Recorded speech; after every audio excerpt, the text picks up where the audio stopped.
मध्य प्रदेश में 29 की 29 सीटें जीतने का बीजेपी के रुझान ने कहीं न कहीं अब तूल पकड़ लिया है। भाजपा का दबाव मध्य प्रदेश में कायम है। 29 सीटों पर भाजपा आगे चल रही है। आने वाले परिणाम में भारतीय जनता पार्टी की प्रचंड बहुमत से सरकार बनाने जा रहे हैं।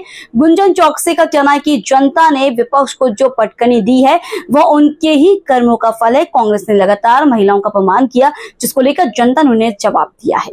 हम मध्य प्रदेश भोपाल की बात करें तो मध्य प्रदेश भोपाल में लोकसभा चुनाव एक तरफा दिखाई दे रहा है। वहीं बीजेपी के आलोक शर्मा की बात करें तो वो कहीं ना कहीं 1,30,000 वोटों से आगे चल रहे हैं। अगर हम बात करें मध्य प्रदेश की तो मध्य प्रदेश में 29 की 29 सीटों पर भाजपा का दबाव है। तो वहीं दूसरी तरफ अगर भारत की बात करें तो यहाँ पे भी बीजेपी का काफी सारा दबाव देखने को मिल रहा है। हम बात करते हैं यहाँ के जो मध्य प्रदेश की बीजेपी प्रदेश प्रवक्ता हैं गुंजन चौकसी जी से, उनसे जानते हैं क्या रुझान रहने वाले हैं। तो किस प्रकार से रुझान रहने वाले हैं? क्या आपको लगता है बीजेपी इस बार 29 की 29 सीटें जीत रही है क्या? देखिए, मध्य प्रदेश में पूरी 29 सीटों पर कमल खिलने वाला है और जो प्रचंड जीत है मध्य प्रदेश में भारतीय जनता पार्टी की होने वाली है, क्योंकि ये जनता जनार्दन का जो प्यार और समर्थन भारतीय जनता पार्टी को जनता ने दिया है, ये उसका नतीजा सामने आने वाला है। जो 20 वर्षों से जिस तरह लगातार भारतीय जनता पार्टी की सरकार ने मध्य प्रदेश में विकास के कार्य किए हैं, चाहे युवा कल्याण का काम किया हो, गरीब कल्याण, किसान कल्याण, महिला सशक्तिकरण का जो काम किया है, आज उसका नतीजा सामने आने वाला है।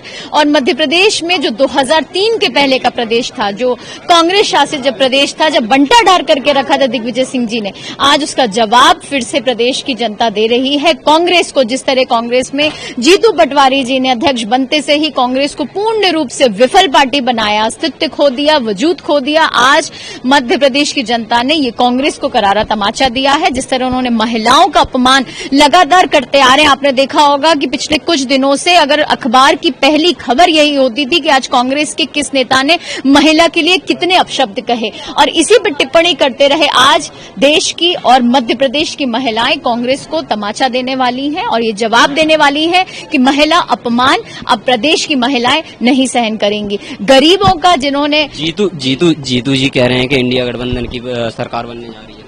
देखिए, जीतू पटवारी जी जो कहते हैं वो उनकी बातें उतनी ही निराधार हैं जितने की उनकी पार्टी निराधार है, और उनकी जितनी बातें हैं उन्होंने सिर्फ और सिर्फ क्या किया है। जहां वो हारते हैं तो जब वो ईवीएम पे ठीकरा फोड़ते तो आप कहां गए उनकी ईवीएम की बातें? अभी तक तो उनके हिसाब से पूरी मीडिया, एग्जिट पोल गलत थे, गोदी मीडिया, मोदी मीडिया, क्या क्या बातें कर रहे थे। अनाप शनाप बोलने वाले जीतू पटवारी की बातें अभी भी उतनी ही निराधार है, उतनी ही असत्य हैं जितने की वो स्वयं है और जितने की उनकी पार्टी है। राजधानी भोपाल की बात करें तो क्या रुख रहने वाला है?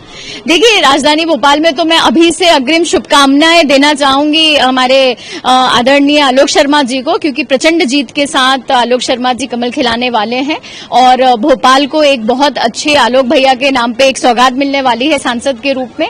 और भोपाल की अब जितनी भी चीजें हैं वो संसद में पहुंचाने के लिए मुझे विश्वास है कि आलोक शर्मा जी के नेतृत्व में अब बहुत अच्छा हमें एक सांसद के रूप में गुलदस्ता देने वाले हैं। भारतीय जनता पार्टी की अगर सरकार बनती है तो इसके लिए जनता के लिए क्या रुख रहेगा? क्या जनता के लिए जो आगे की रणनीति रहेगी, भारतीय जनता पार्टी किस प्रकार से जनता का सही आगे चल के जो रुख बनाने वाली है?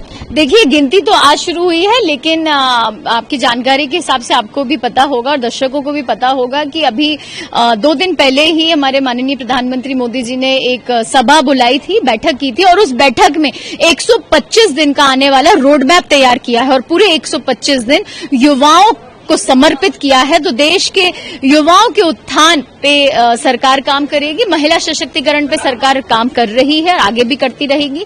किसान कल्याण की बात कर रही है तो युवा, किसान, गरीब और महिला, इन चारों वर्गों के विकास और सशक्तिकरण पे सरकार काम करेगी। अभी प्रधानमंत्री नरेंद्र मोदी की बात करें तो वो 48 घंटों के लिए योग के लिए बैठे, तो क्या कहेंगे आप इसकी? देखिए, हिंदू संस्कृति और सनातन को जो समझता है वही इतनी बड़ी साधना कर सकता है।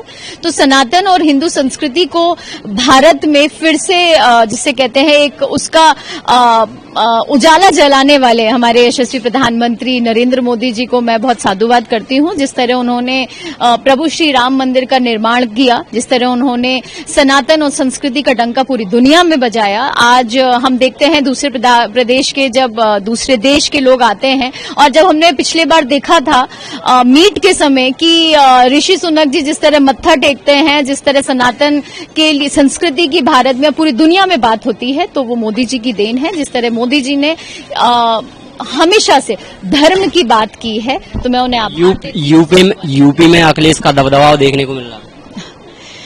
देखिए, तुष्टीकरण की राजनीति करने वाले ज्यादा दिन तक नहीं पनप सकते। ये सिर्फ कुछ देर की और बात है। शाम तक हम सबके सामने रिजल्ट होगा।